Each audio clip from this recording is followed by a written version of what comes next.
Thanks for the opportunity to speak today. I have mixed emotions, but it's the right call for the stage of life I'm at. When I gave up my job at Shan Thompson and Bell Clutha, I mentioned to Jimmy Johnson, one of the partners there, that I was interested in more science, less compliance. So being where my interests where my interests lie. So in retrospect, I probably showed up at the wrong building. But I have enjoyed having my frustrations around the inner workings of local government validated. I'm leaving satisfied. I gave it my best, but less so with what I would have liked to have seen us achieve. It's probably and watching David Parker's Valedictory some time ago, I couldn't help but reflect at the time on someone who had given such a large chunk of his working career, family sacrifice, and the rest, only to have his primary issues pulled away without even having a real chance of being tested. So, in saying that, though, there's been significant distraction from central government reform and priority, rightly focused at this time on transformation.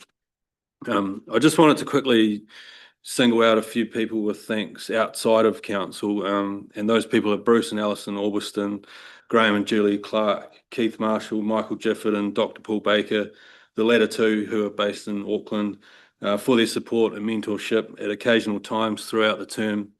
It's been helpful to have a sounding board, have thoughts or feelings validated or not, and just feel supported in what I've been doing. So thank you. In respect to my external roles on the UNESCO Whitestone Waitaki Global Geopark under the chair of Helen, then Rachel, then Mo, at different times, and with the help of Lisa, then Lindley and Sasha, and the wider team, you've all done a wonderful job in challenging circumstances, and hopefully the point at which the community understands the reality of what geotourism brings and could bring comes to the fore. Waitaki Health Futures with Manny, Trevor, Lachelle, Helen, Hannah, and the Well South and Health New Zealand team, the objective to bring about change to address broader health inequity associated with rurality and other more specific inequities has been good to be a part of.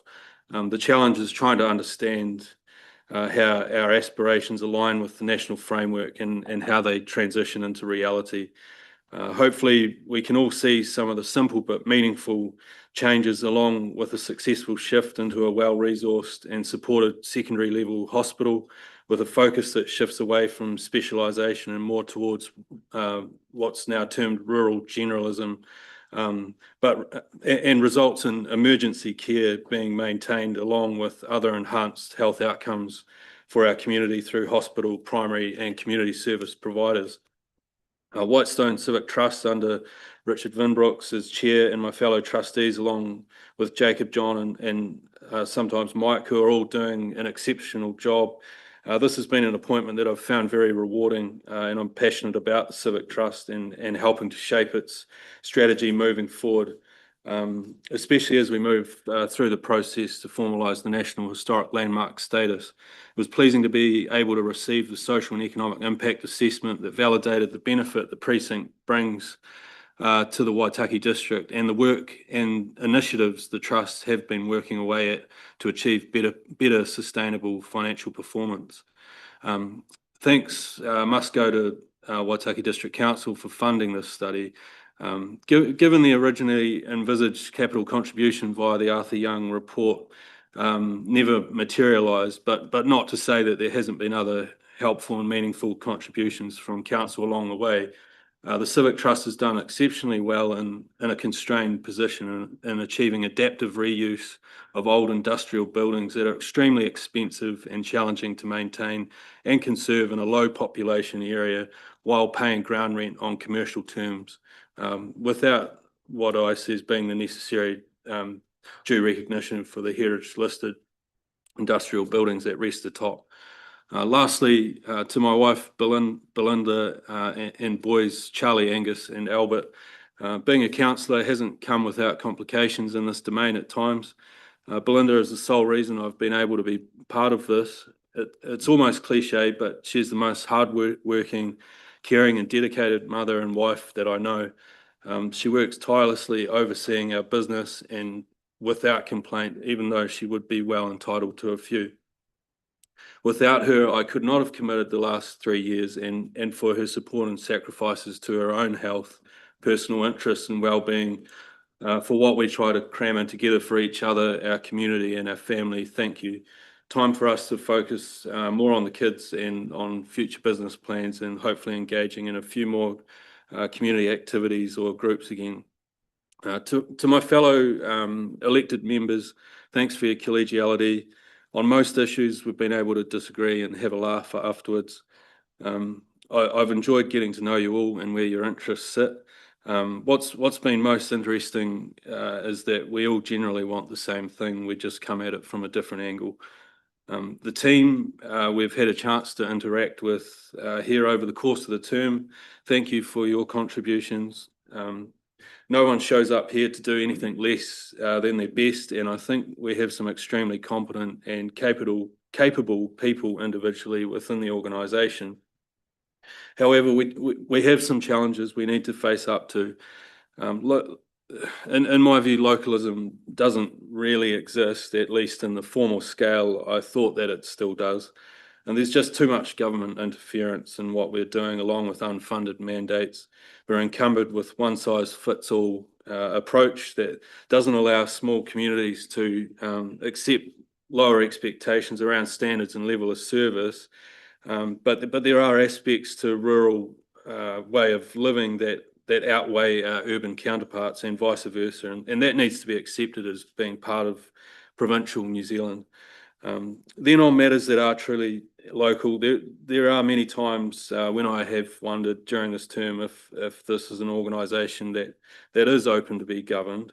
I think there are leaders in this organisation who rightly or wrongly see our role as elected members as more ceremonial, and I think that's a challenge we all have to confront.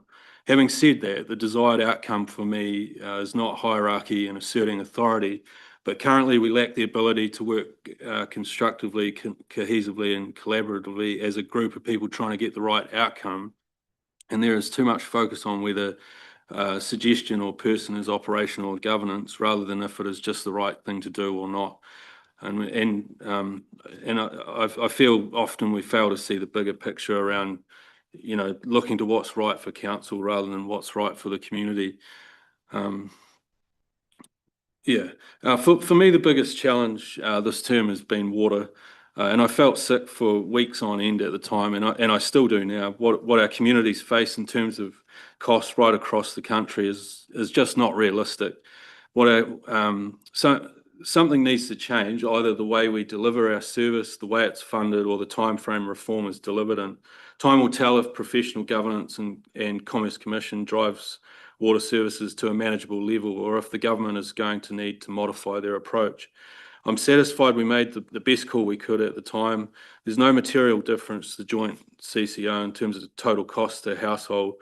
This way, the new council has options for the future, but it still doesn't make it an easy pill to swallow. And I think the 2020 Castalia report commissioned by Local Government New Zealand validates the position we've taken accurately, and it accurately predicted the minor administrative efficiency gains that would be yielded by joining up. Regrets, probably the district plan and lack of pragmatism around sensitive overlay issues, which has led to delays in process and will now result in a total swing of the pendulum, likely, in my view, too far the other way. Medium density sections, I just can't reconcile with us accepting a minimum acceptable living arrangement in lot sizes of 150 to 200 square metres in the context of this town. We have a town centre crying out for investment, for urban living to be incentivised, and I feel we were too slow to put a stop to the waste of our high-class soils into subdivision for a quick buck. Overall, Oh, sorry. For me, it's been clear for some time. Local government is at a crossroads. The water reform, building control, resource management. In my view, it's all a systematic dismembering of local councils to force amalgamations. And unfortunately, the way it is being carried out is in such an ad hoc manner that it lacks any strategic foresight, and we're going to be left with a bit of a mess. I'd imagine DIA are busy working away at some form of reform program to deliver a fewer number of councils, and maybe there's a valid argument for that. But on the proviso, it is strategic, and it links communities of interest and physical catchments, so that democracy, while diluted, is still at work in kind, and there is some sort of quasi-regionalised localism that lends itself to sensible unitary groupings that offer real synergies, something that hasn't happened today. The catch to this, which I suspect won't be part of the picture, is there needs to be devolution of central government funding to these groupings to allow for targeted and localised spending decisions. In terms of what we have in front of us, I just wanted to lay down some challenges to all of us, just to finish. Let's start finding reasons why rather than why not. Think 100 years from now, make decisions with our grandkids in mind. See our age demography as a benefit and not a problem.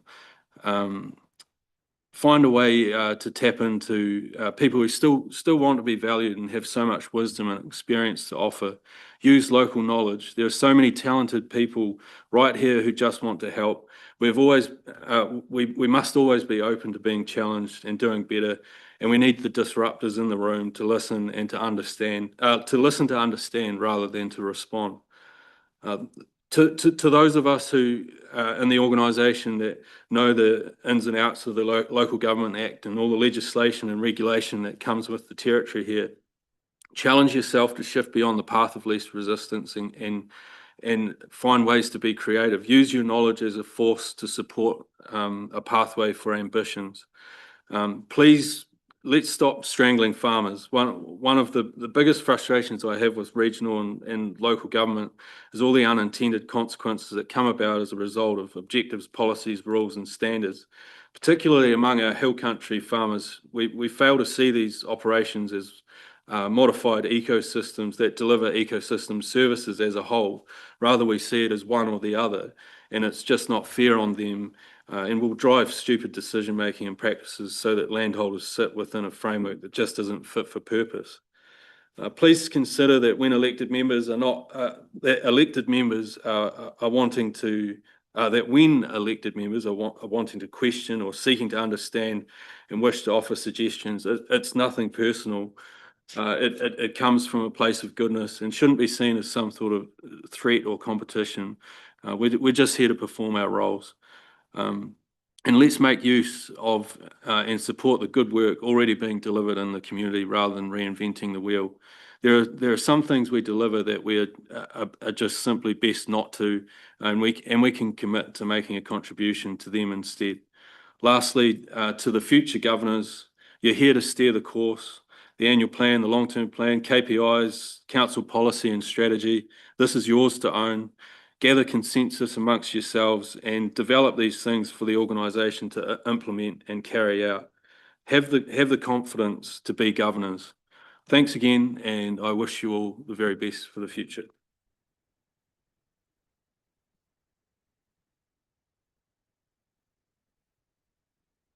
Thank you, Tim. Now, Jim.